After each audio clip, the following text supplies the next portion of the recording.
아무것도 염려하지 말고 다만 모든 일에 기도와 간구로 너희 구할 것을 감사함으로 하나님께 아뢰라. 그리하면 모든 지각에 뛰어난 하느님의 평강에 그리스도 예수 안에서 너희의 마음과 생각을 지키시리라. 빌립보서 4장 6, 7절 말씀. 아멘. 주님, 오직 예수 이름 안에 우리가 소망이 있음을 믿습니다. 코로나 바이러스로 인한 어두운 이 시대 가운데 있는 우리들의 모습을 보면 지쳐 쓰러지고 어느 것 하나 성한 곳이 없고 고통과 절망이 가득합니다. 저희가 하나님의 자녀로 이 시대를 향한 주님의 뜻을 구하며 살려야 하지만 정작 개인과 가정, 공동체가 무너지는 현실 속에 한없이 나약한 우리의 모습을 봅니다. 하지만 어떤 상황 속에서도 저희를 보호하시고 인도하시는 하나님이 저희와 항상 동행하시고 또한 부르고 계심을 알고 있습니다. 이 시대의 아픔과 현실, 우리의 연약함을 넘어 모든 것을 주관하시는 전능하신 주님 앞에 모든 것을 내려놓고 감사함으로 먼저 구하고 기도하는 우리가 되게 하여 주시옵소서. 이 시간 이 예배 가운데 저희들이 모든 짐을 내려놓고 주님만 바라봅니다. 이 예배를 통해 성령님을 만나고 주님 인지하심을 경험하는 예배가 되게 하여 주시옵소서. 주님 보시기에 합당한 예배, 주님께서 받으시는 예배가 되기를 원합니다. 주님, 한 주간 몸과 마음이 아파 울었던 성도들이 있습니다. 주님께서 치료의 손길로 보듬어 주시고 주님 주신 큰 사랑으로 회복의 역사를 경험하게 하여 주시옵소서. 또한 경제적으로 상황이 좋지 않아 힘든 날들을 보내고 있는 성도님들도 있습니다. 모든 것을 아시는 주님, 저희들이 상황에 삶에 지쳐 낙담하고 지치지 않게 하여 주시옵시고 주님 주신 지혜로 이겨내고 주님의 방법으로 이겨내도록 인도하여 주시고 해결하여 주시옵소서. 모든 것을 다 주께 맡기고 나아갑니다. 나에게는 오직 예수뿐임을 입술로 고백하게 하시고 은혜로 힘입어 이겨낼 수 있게 하여 주시옵소서. 저희 모든 성도들이 하나 되어 서로 섬기고 배려하고 사랑으로 보듬어 어려운 상황 속에서도 한 마음으로 이겨내게 하여 주시옵소서.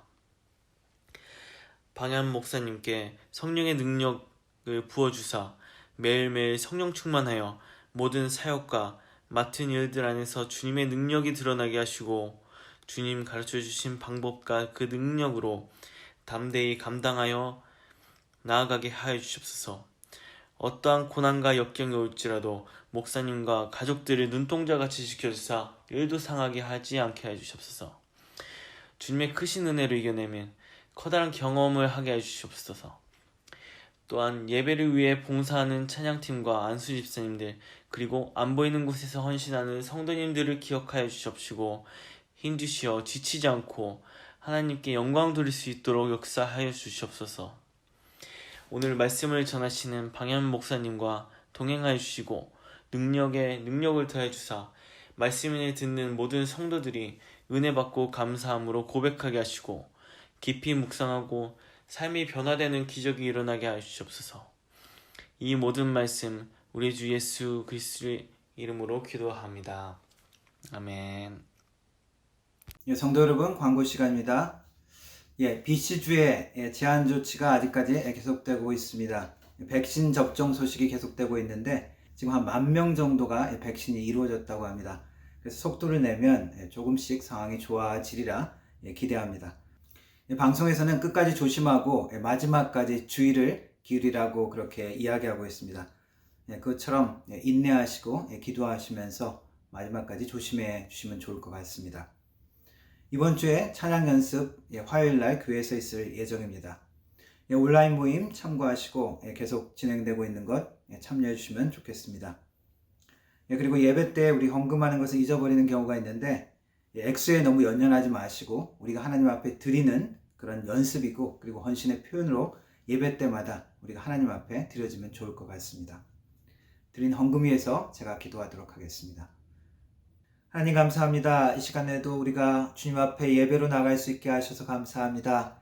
흩어져서 드리는 예배지만 한 마음으로 한 영으로 주님 앞에 나갈 수 있는 시간 되게 하옵소서. 말씀을 통하여 하나님의 지혜와 마음에 귀 기울일 수 있도록 도와주시고 찬양 가운데 우리의 마음과 정성이 온전히 주님 앞에 드려지게 하여 주옵소서. 하나님, 우리의 삶의 소득 가운데 감사의 표현으로 헌신의 마음으로 주님 앞에 헌금을 드립니다. 이 헌금 가운데 우리의 마음과 정성도 드려지게 하시고 하나님이 우리의 삶의 전부이시며 우리의 축복의 근원이심을 고백하는 귀한 예물이 될 수 있도록 도와주옵소서. 하나님께서 흠량하시고 기뻐하시는 그러한 예물이 될 수 있도록 도와주옵소서. 드리는 손길 하나하나마다 축복하여 주시고 믿음의 손길, 기쁨의 손길, 감사의 손길이 되게 하여 주시며 하나님께서 삶의 모든 것을 공급하여 주시고 채워주시고 능히 갚아주시는 그 하나님 아버지를 만날 수 있게 하여 주옵소서. 헌금이 사용되어질 때 하나님의 나라의 영광을 위해서 귀히 사용되게 하시고 우리 주님의 이름이 땅끝까지 전파되어질 수 있도록 하나님 도와주옵소서. 예수님의 이름으로 기도합니다. 아멘. 오늘 성경 본문 말씀 마태복음 21장 10절부터 16절까지 읽겠습니다. 예수께서 예루살렘에 들어가시니 온 성이 소동하여 이르되 이는 누구냐 하거늘 우리가 이르되 갈릴리 나사렛에서 나온 선지자 예수라 하니라. 예수께서 성전에 들어가사 성전 안에서 매매하는 모든 사람들을 내쫓으시며 돈 바꾸는 사람들의 상과 비둘기 파는 사람들의 의자를 둘러 엎으시고 그들에게 이르시되 기록된 바 내 집은 기도하는 집이라 일컬음을 받으리라 하였거늘 너희는 강도의 소굴을 만드는도다 하시니라. 맹인과 전언자들이 성전에서 예수께 나오매 고쳐주시니 대제사장들과 서기관들이 예수께서 하시는 이상한 일과 또 성전에서 소리질러 호산나 다윗의 자손이여 하는 어린이들을 보고 노하여 예수께 말하되 그들이 하는 말을 듣느냐. 예수께서 이르시되 그렇다. 어린 아기와 젖먹이들의 입에서 나오는 찬미를 온전하게 하셨나이다 함을 너희가 읽어본 일이 없느냐 하시고. 아멘. 영어로 읽겠습니다. When Jesus entered Jerusalem, the whole city was stirred and asked, Who is this? The crowds answered, This is Jesus, the prophet from Nazareth in Galilee. Jesus entered the temple court and drove out all who were buying and selling there. He overturned the tables of the money changers and the benches of those selling doves. It is written, he said to them, My house will be called a house of prayer, but you are making it a den of robbers. The blind and lame came to him at the temple, and he healed them. But when chief priests and the teachers of the law saw the wonderful things he did, and the children shouting in the temple court, Hosanna to the Son of David, they were indignant. Do you hear what these children are saying? They asked him. Yes, replied Jesus. Have you never read, From the lips of the children and infants, you, Lord, have called forth your praise? 아멘. 세상이 많이 변하고 있습니다. 인공지능이나 로봇 기술 같은 것들의 발달로 흔히 4차 산업혁명이라고 하죠. 그런 것들 때문에 많은 사람들이 많은 직업이 사라질 것이고 또 새로 생겨날 것을 전망하고 있습니다. 설문조사로 직장인들에게 사라질 직업에 대해서 조사를 했습니다. 1순위가 번역가, 캐시어, 그리고 격리, 공장 근로자, 비서 같은 단순 노동이나 단순 기술이 필요한 그런 직업이 사라질 것을 전망하고 있고요. 살아남을 직업은 연예인, 운동선수, 작가, 영화 감독 등을 그렇게 생각하고 있습니다. 세계 경제 포럼에는 2022년까지 7만 5천 개의 직업이 사라진다고 예상하고 있습니다. 또한 2025년까지 현재 하는 모든 일들의 반 이상이 사라지고 바뀔 거라고 예상하고 있습니다. 어떤 사람들은 컴퓨터나 AI 같은 것은 창의적인 일을 할 수 없다고 생각을 하는데 AI도 소설을 쓰기도 하고 그리고 컴퓨터 프로그래밍도 하기 시작했습니다. 어떤 한 가지 기술, 어떤 한 가지 아이디어가 나타날 때마다 그리고 어떤 사람이 혁신적인 아이디어를 낼 때마다 세상은 바뀌고 변화하고 있습니다. 기술이나 과학적인 발견에 관한 것도 있지만 어떤 사상이나 이념도 마찬가지입니다. 한 사람의 사상과 이념이 많은 사람들의 변화를 일으키기도 합니다. 칼 막스의 공산주의 사상 때문에 많은 수억 명의 사람들이 죽었고 또 고통당했습니다. 그러나 그 반대도 마찬가지죠. 예수 그리스도만큼 인류에 큰 변화를 가져온 인물은 없습니다. 바로 예수님은 AD와 BC를 나누는 근거가 되어집니다. 예수님의 말씀과 복음이 들어간 곳에 문화와 생활이 변화되고 사람의 인격이 변화되는 역사가 일어납니다. 과정과 시간이 걸리기도 하지만 기독교의 영향력이 들어간 곳에 약자에 대한 신분의 변화와 그리고 인권에 대한 인식이 바뀌게 되어집니다. 미국의 역사학회장 케네스 라토렛이라는 사람은 영향력 면에서 인류 역사에 기독교만큼 큰 영향을 끼친 단일 세력은 존재하지 않는다라고 이야기했습니다. 생명과 인격에 대한 존중은 우리 기독교 사상의 아주 큰 부분이기도 합니다. 초대개혁 때는 로마 시대에 검투 경기가 있었는데 그 검투사의 경기를 살인으로 규정하고 그 검투사에게는 세례도 주지 않았습니다. 또한 검투 경기를 관람하는 사람은 성찬에 같이 참여도 금지시켰습니다.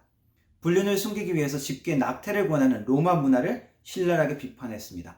그런 식의 낙태를 살인자나 강도와 동일한 것으로 취급했습니다. 근대에 와서도 마찬가지입니다. 과부를 죽은 남편과 함께 불태우는 인도의 악습, 사티라는 그러한 문화가 있습니다. 정부에서는 오래전에 금지를 시켰지만 지방에 부분적으로 2000년대까지 그런 악습이 남아있기도 했답니다. 이러한 악습에 문제를 제기하고 변화가 필요하다는 것을 제기했던 것이 바로 인도에 들어갔던 영국의 교회에서 시작됐다고 합니다. 때로는 잘못된 적용으로 예수의 이름으로 악한 일을 저지르고 또 전쟁을 일으킨 부정적인 역사도 분명히 있습니다. 하지만 인류사에 끼친 긍정적인 엄청난 변화를 부정할 수는 없습니다. 노예제 폐지, 신분 철폐, 그리고 일부 일처제, 교육 및 자선기구 같은 모든 활동들에서 기독교의 영향력을 부정할 수는 없습니다. 어떤 사람은 노예제 폐지나 여성의 인권 문제에 관해서 기독교의 영향력이 적다라고 이야기합니다. 왜냐하면 2000년 역사 가운데서도 그 일이 일어난 것은 비교적 최근의 일이기 때문입니다. 그러나 예수님의 가르침과 성경의 기본적인 메시지는 어떤 제도나 구조적인 것보다도 먼저 사람에 대한 변화를 이야기합니다. 왜냐하면 사람이 변화가 되지 않으면 아무리 사회 시스템이 바뀐다 해도 결국 변화는 일어나지 않기 때문입니다. 왕정시대에 살던 사람이나 공화정 시대에 살던 사람이나 민주주의 제도에 살던 사람이나 그 사회를 이끌어가는 지도층이 그리고 사람의 대부분이 변화되지 않는다면 여전히 사람들은 악으로 인해서 고통받고 그 악함 때문에 희생당하는 사람이 늘 있기 때문입니다. 예수님은 2000년 전에 유대인들에게 오셔서 하나님께서 본래 창조하신 의도를 새롭게 가르치십니다. 구약의 율법들의 의미를 새롭게 하나하나 재해석해 주십니다. 그리고 유대인들이 기대하는 지상의 이스라엘 나라가 아니라 하나님께서 왕 되시는 모든 민족이 같이 참여할 수 있는 하나님의 나라를 선포하고 가르치십니다. 그리고 그 왕국의 진정한 완전한 모습은 예수 그리스도의 십자가를 통해서 드러나게 될 것입니다. 하나님이 정말 어떠한 분이신지 그리고 그 나라의 백성으로 어떻게 살아야 되는지 세상의 가치관과 하나님의 나라의 가치관이 얼마나 서로 적대적인지 그것을 보여주신 것이 바로 예수 그리스도의 십자가입니다. 예수님은 이러한 자신의 마지막 십자가의 사명, 마지막 일주일을 보내기 위해서 예루살렘 성으로 입성하십니다. 예루살렘 성에 입성하신 후에 예수님은 성전을 방문하시고 성전 뜰에서 장사하는 사람을 쫓아낸 이야기가 오늘 읽은 본문의 이야기입니다. 그런데 예수님의 예루살렘 입성 이야기는 조금 요란한 것 같이 보입니다. 그냥 조용히 들어가실 수 있었죠.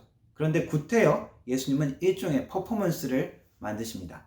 어린 나귀를 가져와서 그것을 타고 들어가는 그러한 모습을 보여줍니다. 많은 군중들이 따라오면서 환호합니다. 예수님은 왜 이렇게 자신을 드러내고 그리고 주목받게 하는 이렇게 요란한 행사를 만드셨을까요? 이것은 이제 예수님께서 자신이 메시아임을 공식적으로 드러내고 선언하는 것입니다. 사람들은 여전히 나사렛 예수가 과연 진짜 메시아일까 아닐까 하는 그러한 논쟁을 하고 있었을 것입니다. 거기에 대해서 예수님은 그래, 내가 바로 너희들이 기다렸던 구약에서 약속한 그 메시아다라고 보여주는 것이 이 예수님의 예루살렘 입성의 모습입니다. 구약 스가랴 선지자의 예언입니다. 9장 9절입니다. 시온에 따라 크게 기뻐할지어다. 예루살렘에 따라 즐거이 부를지어다. 보라, 내 왕이 내게 임하시나니 그는 공의로우시며 구원을 베푸시며 겸손하여서 나귀를 타시나니 나귀의 작은 것 곧 나귀 새끼니라.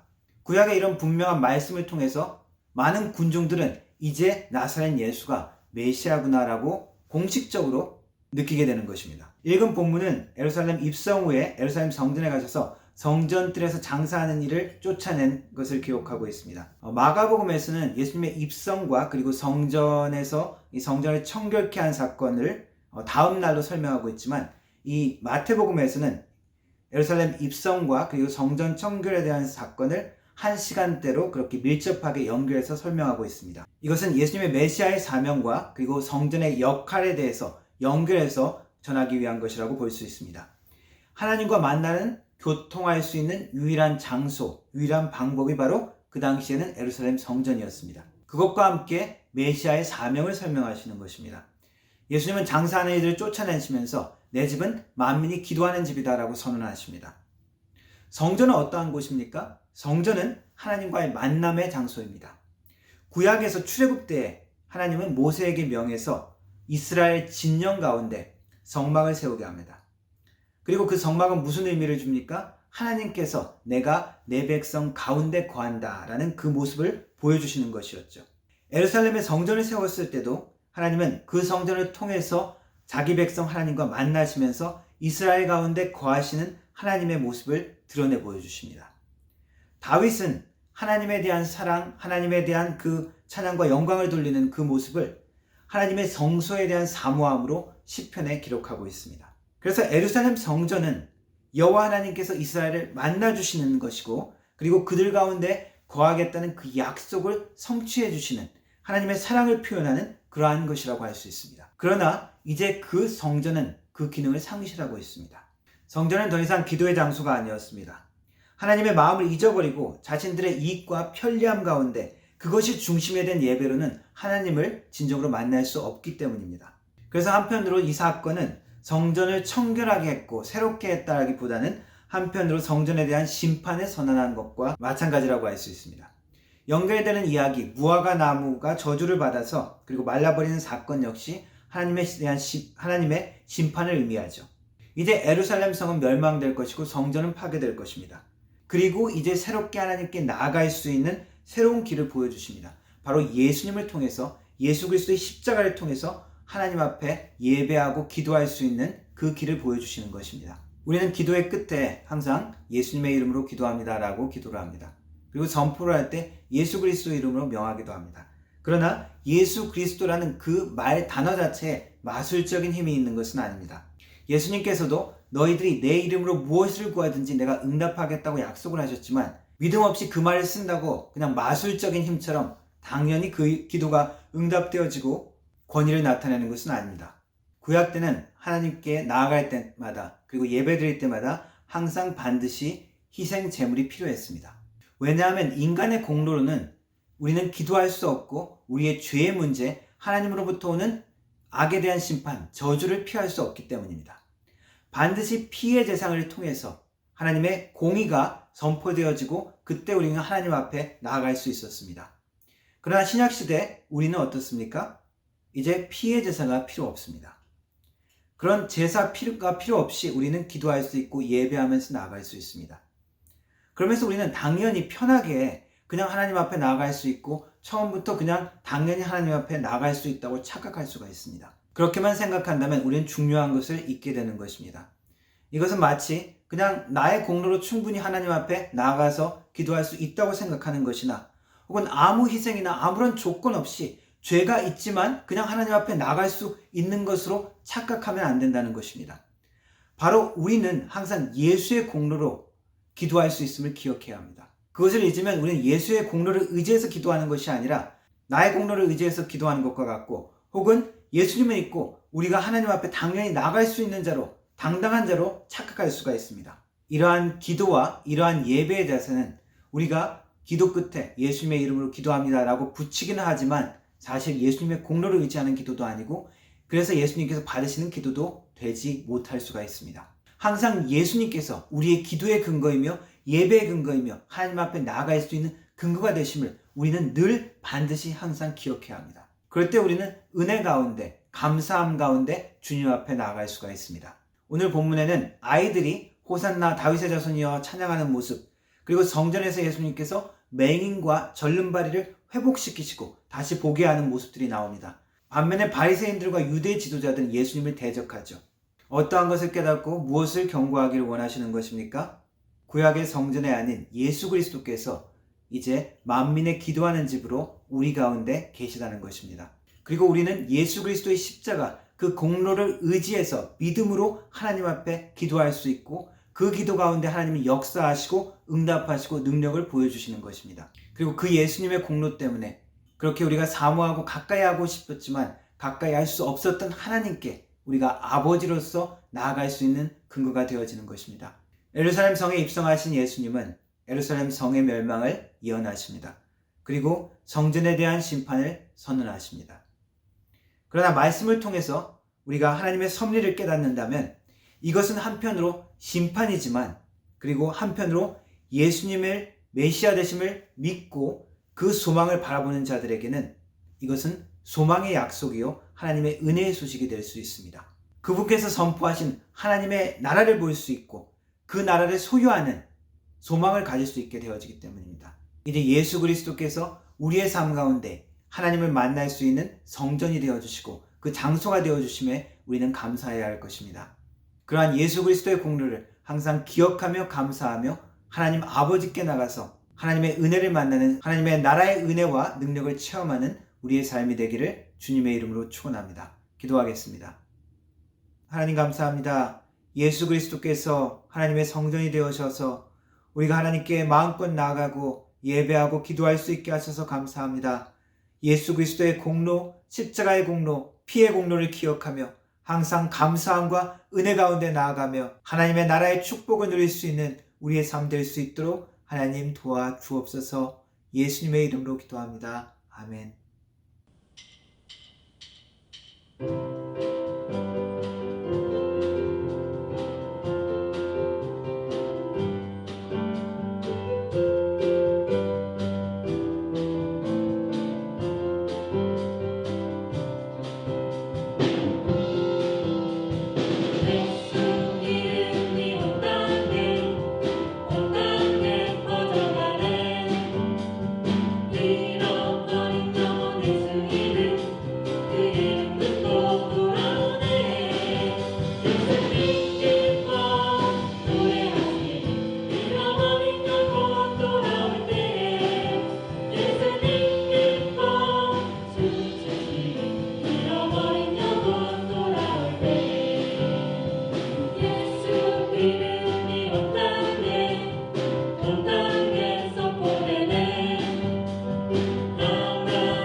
축도함으로 예배 마치도록 하겠습니다. 지금은 우리 주 예수 그리스도의 은혜와 성부 하나님 아버지의 놀라우신 사랑과 성령 하나님의 위로교통 충만하신 은사가 예수 그리스도의 공로를 의지하여 날마다 감사드리며 그 은혜와 특권 가운데 날마다 하나님 앞에 나아가길 다짐하는 우리 모든 성도들 머리 위에, 그 가정과 일터와 교회 위에 영원무궁토록 함께 하실지어다. 아멘.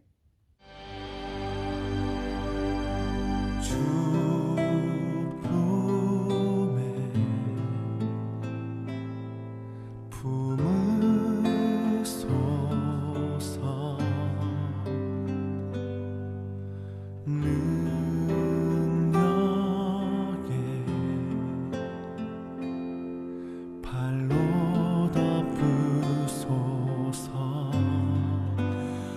거친 파도 날 향해 와도 주와 함께 날아오르리. 폭풍 가운데 나의 영혼 잠잠하게 주를 보리라.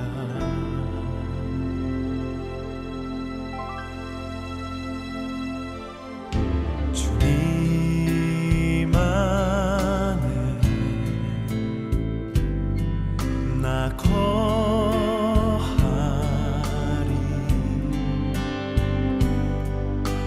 주 능력 나 잠잠히 믿네. 거친 파도 날 향해 와도 주와 함께 나